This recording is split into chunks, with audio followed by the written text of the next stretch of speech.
Palavra da Verdade, com Hernandes Dias Lopes.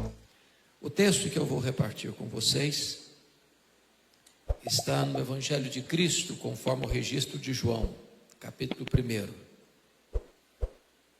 Esse é um dos textos clássicos da Bíblia para nos apresentar a pessoa de Jesus. E nós vamos ler dos versos 1 ao 14. Eu estou com a versão revista e atualizada. Eu sei que vocês acompanham aqui a versão internacional, NVI, mas eu vou ler nessa versão a revista atualizada. Antes da leitura, só me permita fazer algumas considerações. Os estudiosos afirmam que o Evangelho de João é a obra literária mais importante de toda a literatura mundial. Estou inclinado a crer que eles têm razão. Nenhuma obra jamais foi tão traduzida para outros idiomas e tão largamente distribuída como o Evangelho de João.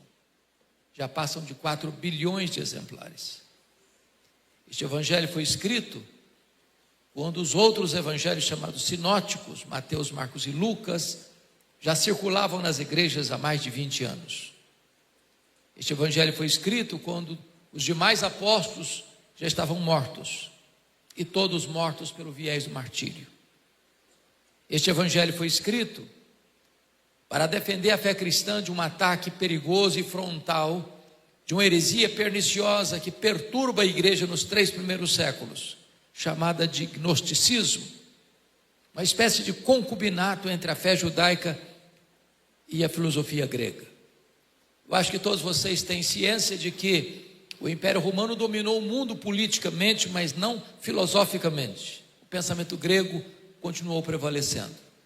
E um dos pilares do pensamento grego era o dualismo, ou seja, os gregos acreditavam que a matéria que você vê e toca era essencialmente má, e o espírito invisível e imaterial essencialmente bom. Sendo assim, os gregos negavam a doutrina da criação, a doutrina da encarnação e a doutrina da ressurreição. Para os gregos, Jesus não podia ser Deus e homem ao mesmo tempo, porque se ele tinha um corpo físico, material, e ele tinha, e se para os gregos a matéria era essencialmente má, então ele não podia ser essencialmente bom. Se ele não podia ser essencialmente bom, então ele não podia ser Deus. Então começa a se negar, por influência do pensamento grego, a divindade de Cristo, já no final do 1º século. E João escreve este Evangelho para provar uma tese. Qual tese? Jesus Cristo é verdadeiramente Deus e verdadeiramente homem. Ele não deixou de ser Deus ao encarnar-se, e não deixou de ser homem ao retornar para o céu como Deus. E aqui no vestíbulo, na introdução deste Evangelho, João vai abrir as cortinas da eternidade, vai acender as luzes no palco da história e vai apresentar-nos Jesus. E ele o faz assim: no princípio era o Verbo, e o Verbo estava com Deus, e o Verbo era Deus. Ele estava no princípio com Deus. Todas as coisas foram feitas por intermédio dele, e sem ele nada do que foi feito se fez. A vida estava nele, e a vida era a luz dos homens.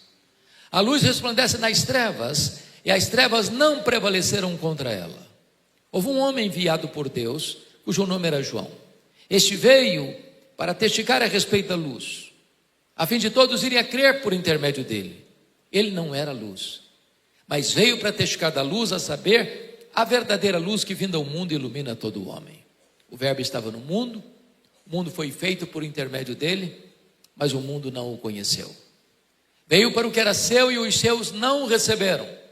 Mas a todos quantos o receberam, deu-lhes o poder de serem feitos filhos de Deus, a saber, aos que creem no seu nome. Os quais não nasceram do sangue, nem da vontade da carne, nem da vontade do homem, mas de Deus. E o Verbo se fez carne e habitou entre nós, cheio de graça e de verdade.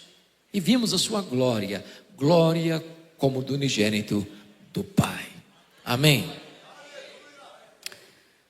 Quando João abre as cortinas da eternidade para revelar-nos Jesus, ele quase nos tira o fôlego já de começo.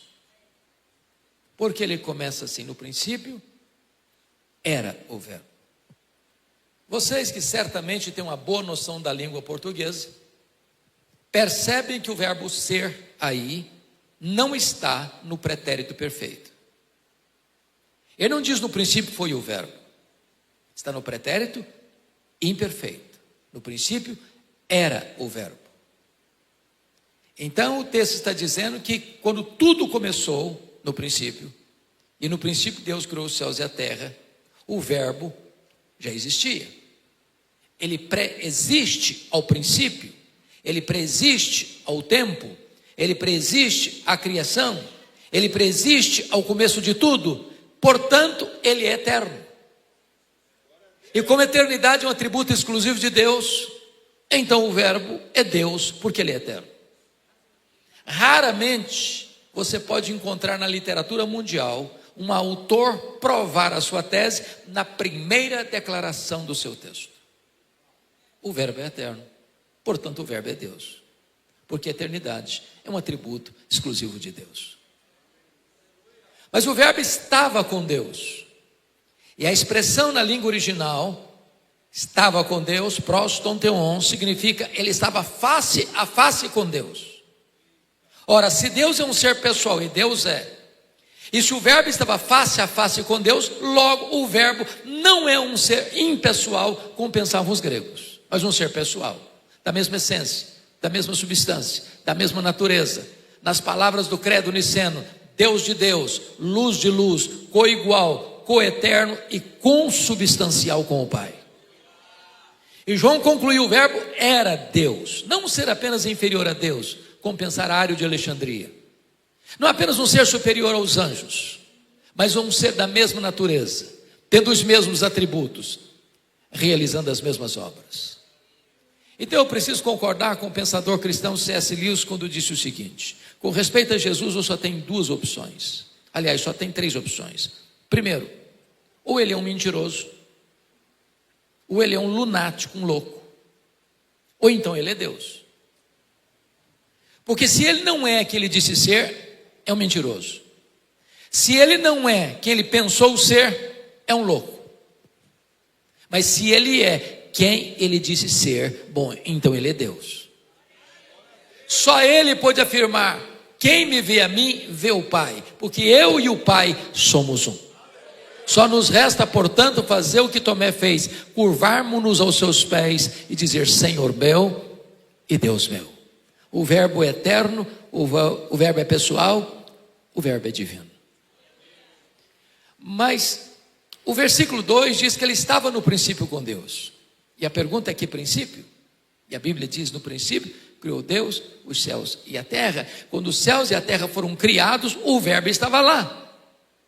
Mas não estava lá passivamente, porque o verso 3 diz que todas as coisas foram feitas por intermédio dele, e sem ele nada do que foi feito se fez. Isso é espantoso, porque este versículo põe o machado da verdade na raiz de algumas teorias humanas falaciosas. Por exemplo, esse versículo reprova o pensamento grego de que a matéria é eterna. A matéria não é eterna. Eterno só Deus o é. A matéria foi criada, e criada pela palavra onipotente do verbo. Segundo, esse versículo reprova a teoria da geração espontânea, de que o mundo surgiu espontaneamente, que o mundo veio à existência de moto próprio. E a verdade dos fatos é outra.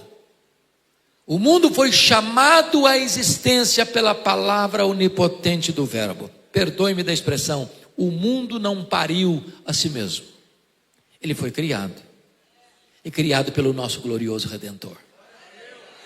Terceiro, esse versículo reprova a teoria do Big Bang, de que o mundo é fruto de uma mega explosão cósmica casual. Ora, seria mais fácil eu acreditar que se eu jogasse 1 bilhão de letras para o espaço, elas caíssem como uma grande enciclopédia, do que eu acreditar que uma mega explosão cósmica casual deu origem a este universo tão vasto, com leis tão cirúrgicas e com movimentos tão harmônicos. O caos não produz o cosmos. A desordem não produz a ordem. Por exemplo, por que estamos no planeta Terra? Foi o acaso que nos deixou aqui? Foi uma explosão cósmica casual que nos deixou aqui? E a resposta é um sonoro não. Estamos rigorosamente onde deveríamos estar. Se estivéssemos mais longe do Sol, morreríamos congelados. Se estivéssemos mais perto do Sol, morreríamos queimados. Não foi uma explosão que nos deixou aqui, foram as mãos do nosso glorioso Redentor. Vocês sabem que a Lua, o nosso satélite, é a faxineira do planeta Terra. Não houver a Lua com as suas fases, não haveria as marés dos oceanos. Se não houvesse as marés dos oceanos, as nossas praias se encheriam de lixo e a vida seria impossível no nosso planeta. Não foi uma explosão cósmica casual que deixou a Lua na sua órbita, foram as mãos do nosso glorioso Redentor. Todas as coisas foram feitas por intermédio dele, e sem ele nada do que foi feito se fez. Quarto lugar, esse versículo refuta a teoria da evolução.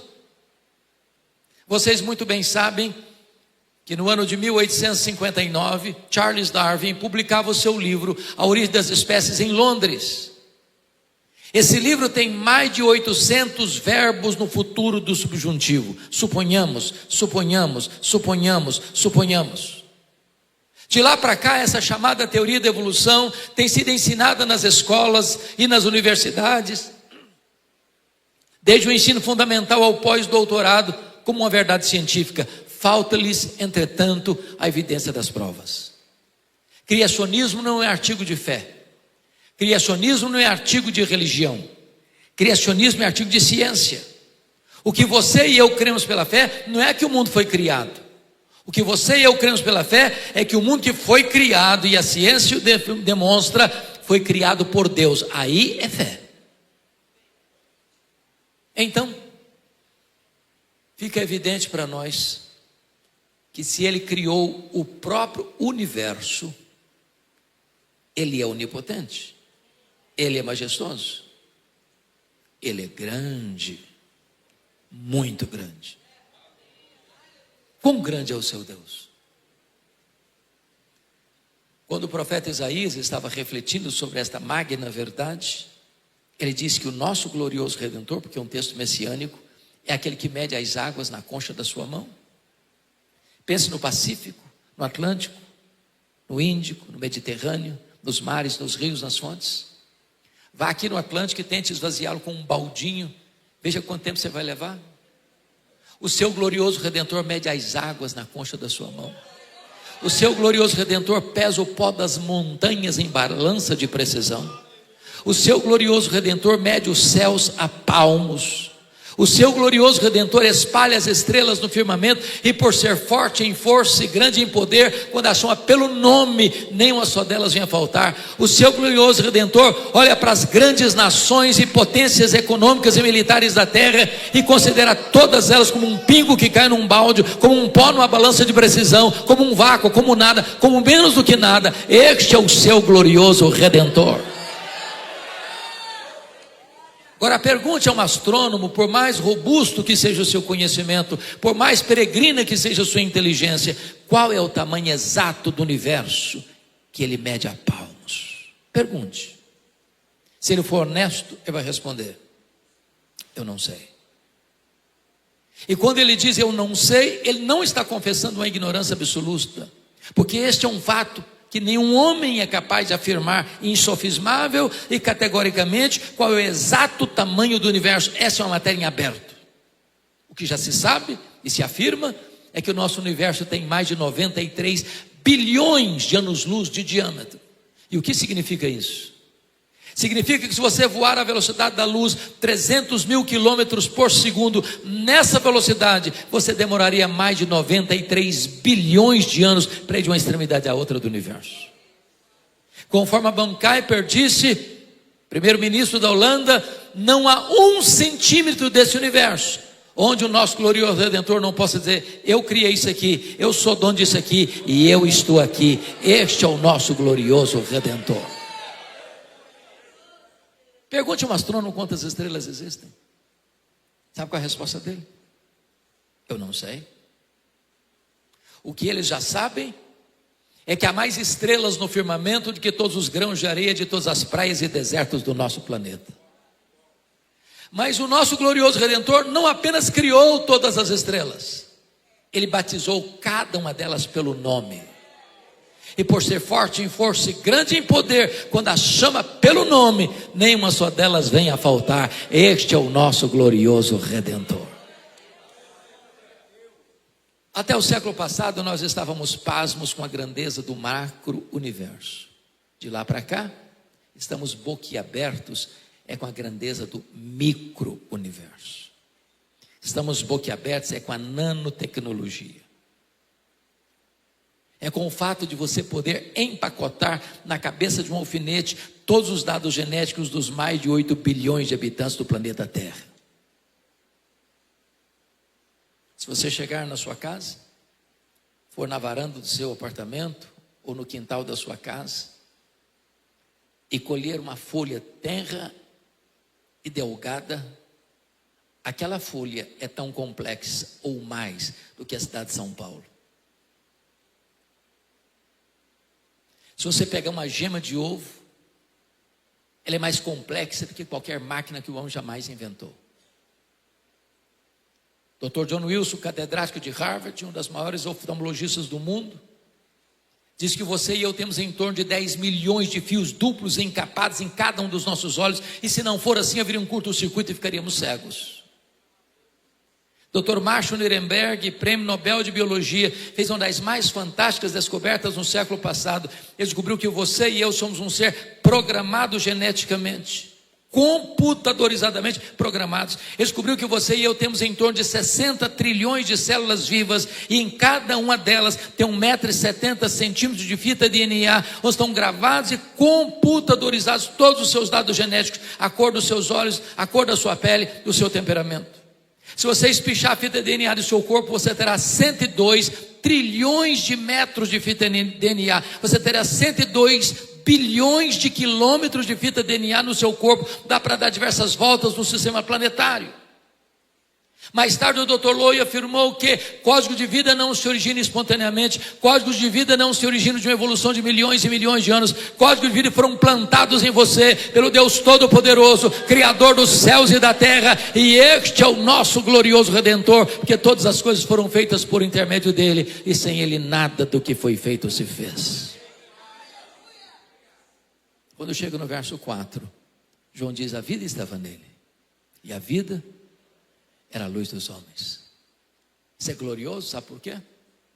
Porque tudo que tem vida, recebeu vida dele. Anjos, homens, animais, voláteis, terrestres e aquáticos.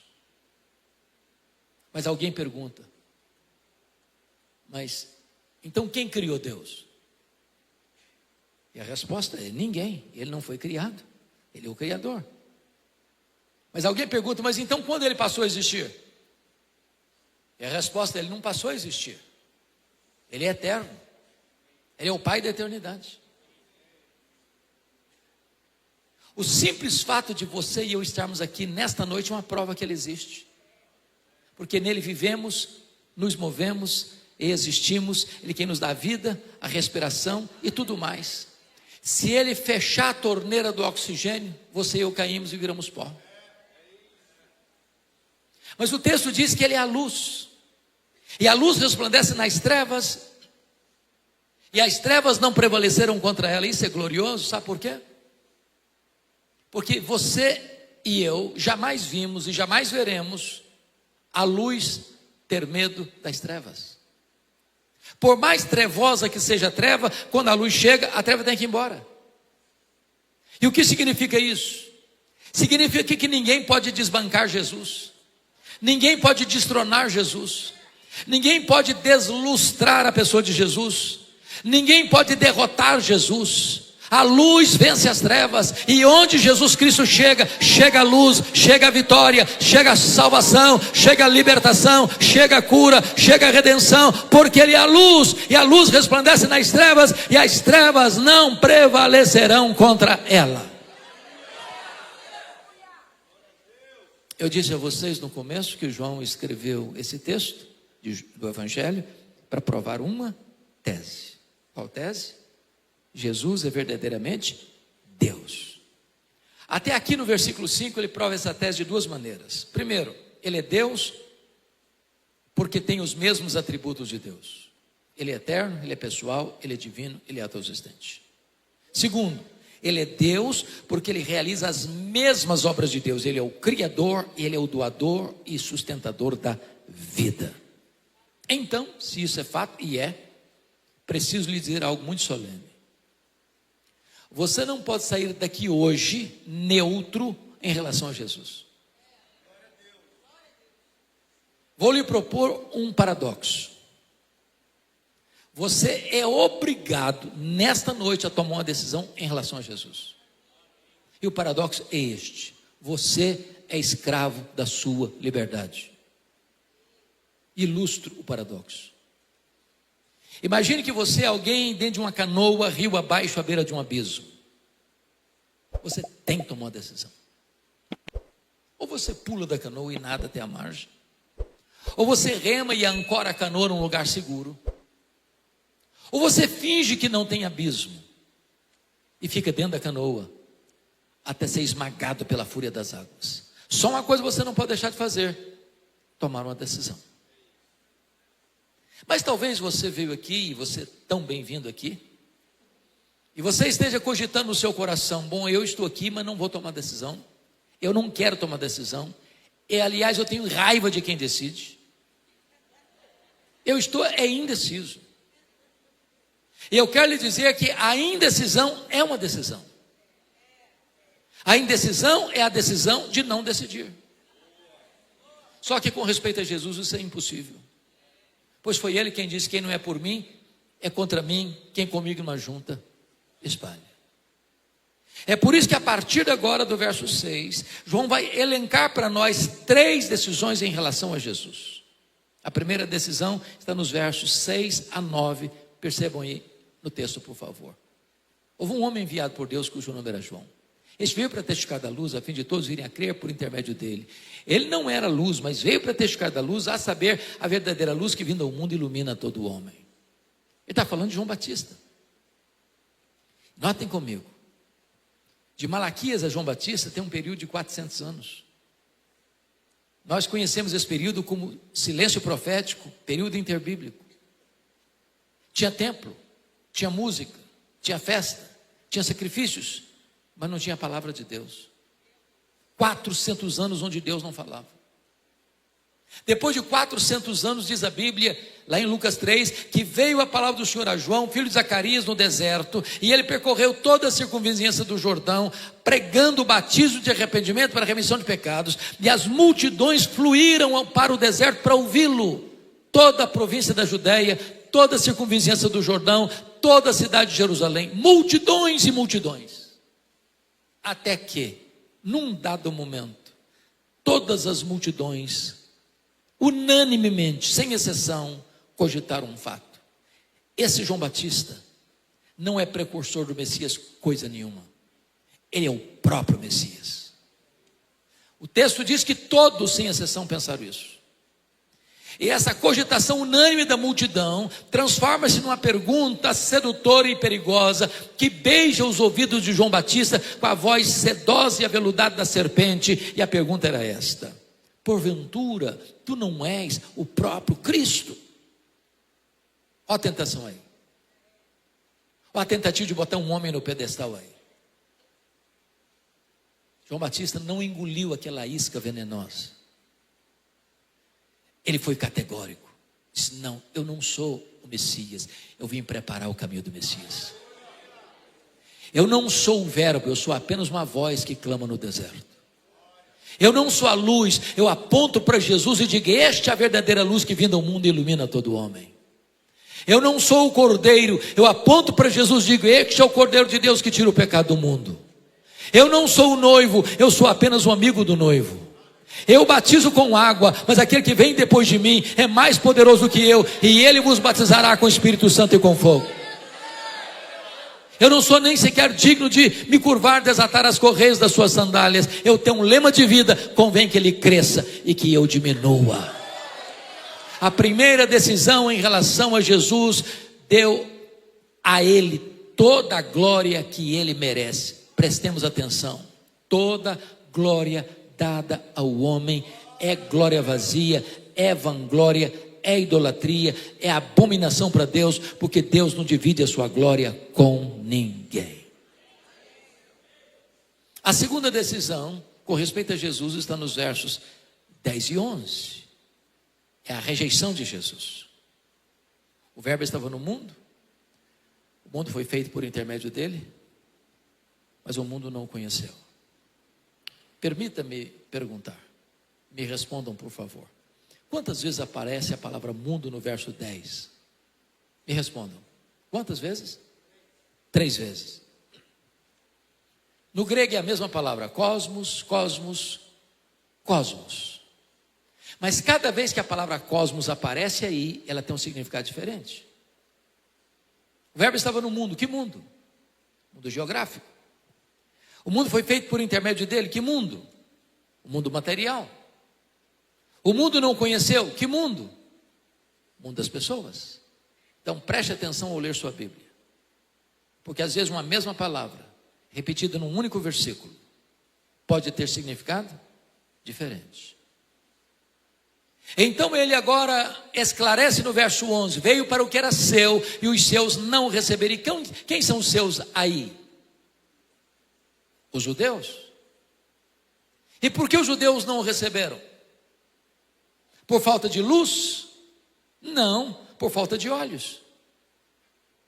Por falta de evidências? Não, por falta de fé. Porque todo o Antigo Testamento aponta para Jesus. Ele é a semente da mulher, ele é o descendente de Abraão, ele é o cordeiro da Páscoa, ele é a coluna de nuvem, ele é a coluna de fogo, ele é o maná que veio do céu, ele é a água que brotou da rocha, ele é representado pelo tabernáculo, ele é representado pela arca da aliança, ele é representado pelo templo, ele é representado pelas festas, ele é representado pelos sacrifícios, ele é representado pelo sábado. Tudo era sombra dele. Ele é a realidade. Na plenitude dos tempos ele veio, nascido de mulher, nascido sob a lei. O verbo se fez carne e ele andou por toda parte fazendo bem, libertando os oprimidos do diabo. Os cegos viram, os surdos ouviram, os mudos falaram, os coxos andaram, os mortos ressuscitaram, mas os seus não o receberam. Deus tem me dado o privilégio de levar caravanas todos os anos a Israel, e uma das cenas para mim mais doídas é você chegar num Monte das Lamentações e perceber que crianças, adolescentes, jovens, velhos, oram fervorosamente, aguardando ainda o Messias, que já veio há 2000 anos, na pessoa de Jesus de Nazaré. O véu ainda está posto. Cuidado para que você, tendo tanto conhecimento da verdade, ainda rejeite a verdade. Porque a Bíblia pergunta: como escaparemos nós se negligenciarmos tão grande salvação? Mas agora vejamos, em terceiro e último lugar, a última decisão com respeito a Jesus, versículos 12 e 13. Porque o verso 12 começa com a conjunção adversativa: mas a todos quantos o receberam, deu-lhes o poder de serem feitos filhos de Deus. A pergunta é: todos quantos? Todos quem? E a resposta é: todos judeus, todos gentios, todos homens, todos mulheres, todos crianças, todos jovens, todos adultos, todos velhos, todos ricos, todos pobres, Todos doutores, todos analfabetos, todos empresários, todos empregados, todos governantes, todos governados, todos religiosos, todos não religiosos, todos daqui, todos dali, todos da além. Não importa de onde você vem, não importa para onde você vai. Se você receber a Jesus, você recebe o poder de ser feito filho de Deus. Consequentemente, nem todos são filhos de Deus. Ser filho de Deus não é uma coisa natural. Ser filho de Deus é a coisa mais extraordinária, milagrosa que pode acontecer na sua vida. É ter um novo coração, uma nova mente, uma nova vida, uma nova família, uma nova pátria, uma nova herança. É ser nova criatura. Agora, João nos esclarece melhor no verso 13 o que não é ser filho de Deus. Ele diz assim: os quais não nasceram do sangue. E o que significa isso? Significa que ser filho de Deus não é uma experiência hereditária. Há no Brasil um ditado popular: filho de peixe, peixinho é. Mas não é verdade que filho de crente, crentinho é. Para ser filho de Deus tem que nascer de cima, tem que nascer do alto, tem que nascer da água e do Espírito, tem que nascer de novo, tem que ser nova criatura. Segundo, os quais não nasceram do sangue nem da vontade da carne. O que significa nem da vontade da carne? Significa que nenhum de nós tem competência para nos autodeclararmos filhos de Deus. A salvação não está na sua mão, não está na minha mão, não está na mão da igreja, não está na mão da denominação religiosa, não está na mão de um concílio eclesiástico. A salvação está na mão de Deus. Só Deus pode fazer de você seu filho. E o que Ele requer e exige de todos quantos receberam a Jesus, deu-lhes o poder de serem feitos filhos de Deus.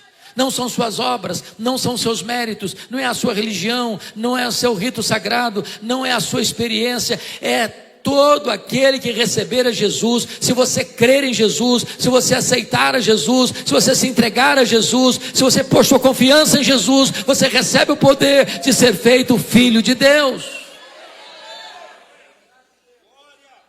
Conclui dizendo: os quais não nasceram do sangue, nem da vontade da carne, nem da vontade do homem. E o que significa nem da vontade do homem? Significa que nenhum ser humano, por mais egrégio que ele seja, tem competência de dizer: seja filho de Deus. Nem os patriarcas, nem os profetas, nem os apóstolos, nem os pais da igreja, nem os reformadores, nem os avivalistas, nem Paulo, nem Pedro, nem Maria, nem o Papa, nem o bispo, nem o pastor, nem o missionário, nem a igreja, nem a denominação tem essa competência. Só o próprio Deus pode fazer de você seu filho. E Ele faz isso se você crer em Jesus Cristo como seu Salvador e como seu Senhor. Pois bem, João agora nos leva à conclusão no versículo 14. E o que está escrito no verso 14? E o verbo se fez carne. A pergunta é: que verbo? E a resposta é o verbo pessoal, divino, eterno. O verbo que é Deus, autoexistente, infinito, imenso, eterno, imutável, onipotente, onipresente, onisciente, transcendente, soberano.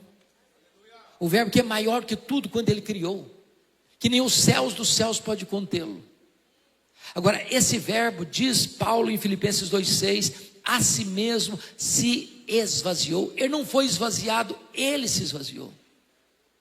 E foi se esvaziando, a ponto de tornar-se um zigoto, um embrião, um feto, um bebê que nasceu de uma virgem, foi enfaixado e colocado num coxo de animal comer, mangiare, manjedoura.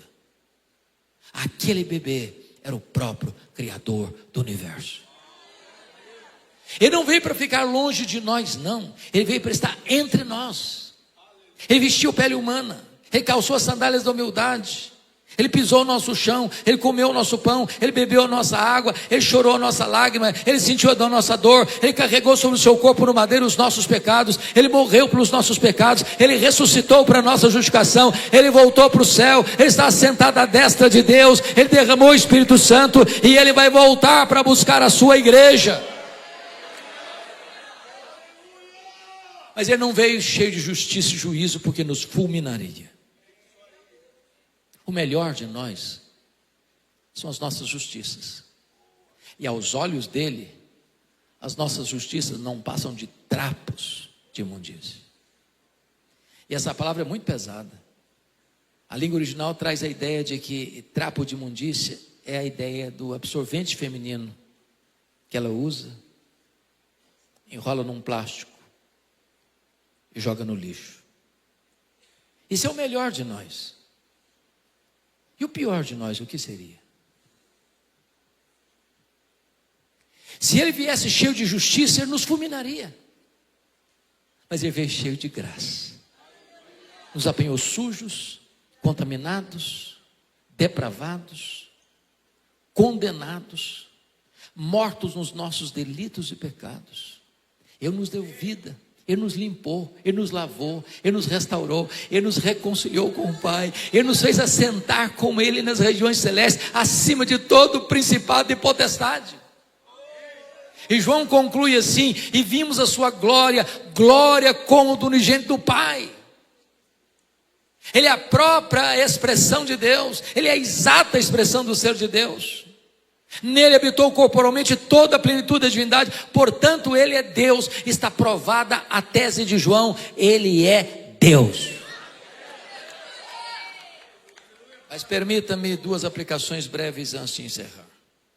O que me impressiona é que quando João estende para o restante do livro, ele segue a mesma toada, provando as duas teses. Ele é Deus porque tem os mesmos atributos de Deus, e Ele é Deus porque Ele realiza as mesmas obras de Deus. O que João vai fazer? Ele vai selecionar 7 milagres em toda a sua obra. Por que 7? É o número da perfeição. Para provar que tese? Se Ele faz as obras de Deus, então Ele é Deus. Então João seleciona 7 milagres. Primeiro milagre, capítulo 2, é transformar água em vinho. Segundo milagre, capítulo 4, ele cura o filho do oficial. Terceiro milagre, capítulo 5, ele cura um paralítico de Betesda. Quarto milagre, capítulo 6, ele multiplica pães e peixes. Quinto milagre, capítulo 6, ele anda sobre o mar. Sexto milagre, capítulo 9, ele cura o cego de nascença. Sétimo milagre, capítulo 11, ele ressuscita Lázaro. Se ele faz as obras de Deus, então ele é Deus. Está provada a tese de João.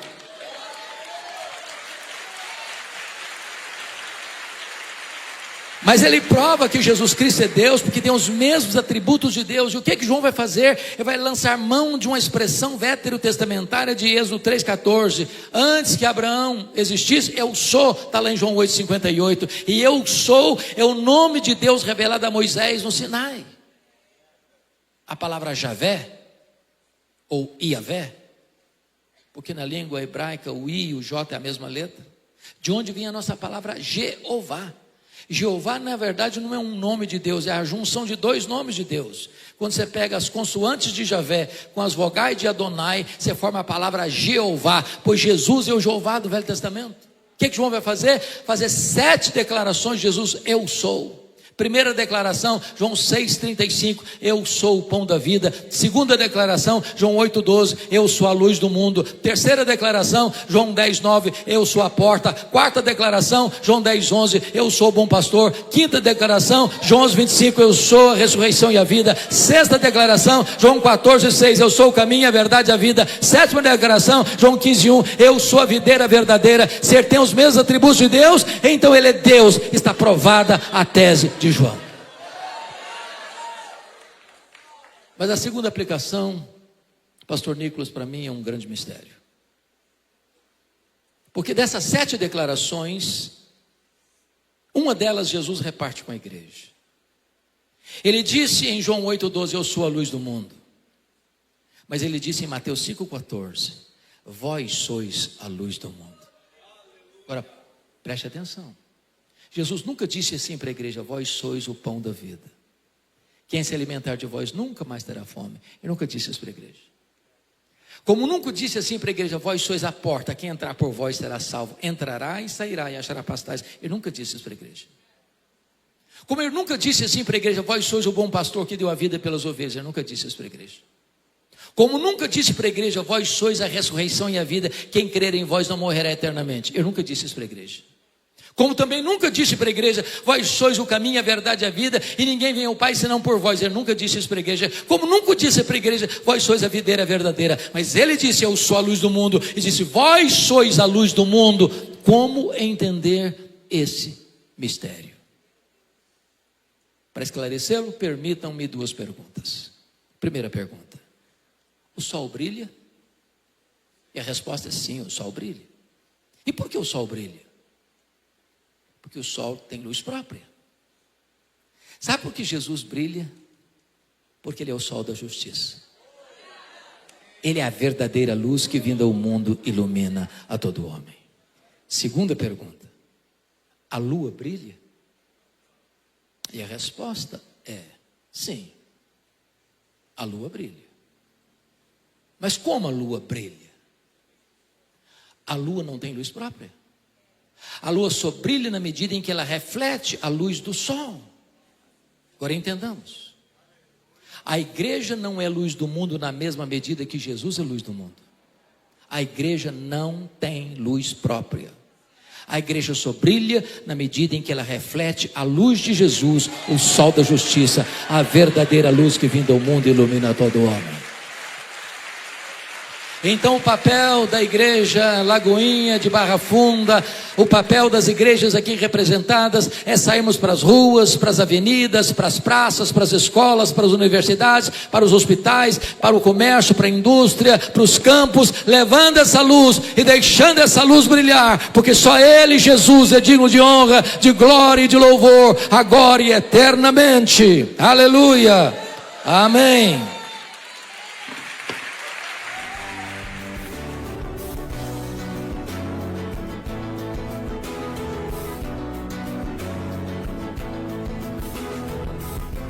Palavra da Verdade, com Hernandes Dias Lopes.